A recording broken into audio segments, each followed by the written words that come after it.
Friends, break the రొటీన్‌లో SIT somewhere differently. అంటే ప్రతిరోజు మన ఇంట్లో, మన ఆఫీస్‌లో, మనకు తెలిసిన వాళ్ళ ఇళ్ళల్లో కూడా అదే ప్లేస్‌లో కూర్చుంటా ఉంటాం కదా! ఇప్పుడు మనం దాన్ని బ్రేక్ చేయాలి.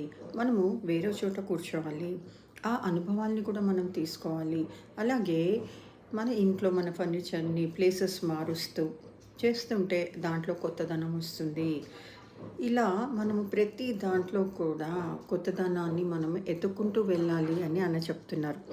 అలాగే నేచర్ డే అంటే మనం ప్రకృతిలోకి వెళ్ళి ప్రకృతితో మమేకం అవడము నేర్చుకోవాలి ఫ్రెండ్స్. ఎందుకు?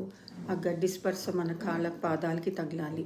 మన చేతులతో ఆ చెట్లను తాకాలి. ఆ గాలిని మనం ఫీల్ అవ్వాలి. ఆ బ్యూటిఫుల్ ఫ్లవర్స్‌ని మనము ఆ అందాన్ని మనం వీక్షించగలగాలి. ఇది కూడా ప్రతీదీ కూడా ఒక అనుభవమే ఫ్రెండ్స్. మనము ప్రకృతిలోకెళ్ళినప్పుడు అదొక డిఫరెంట్ కైండ్ ఆఫ్ ఎనర్జీని మనకిస్తుంది. ఎందుకంటే మనం ఈ కాంక్రీట్ జంగల్స్‌లో ఉండి అలవాటైపోయి ఒక్కసారి బయటికి వచ్చినప్పుడు ఒక పంజరంలో నుంచి ఒక చిలక బయటికి వచ్చినట్టుగా అలా అవుతుంది. అప్పుడు మనము ఆ ప్రకృతితో మనం కనెక్ట్ అవుతాం.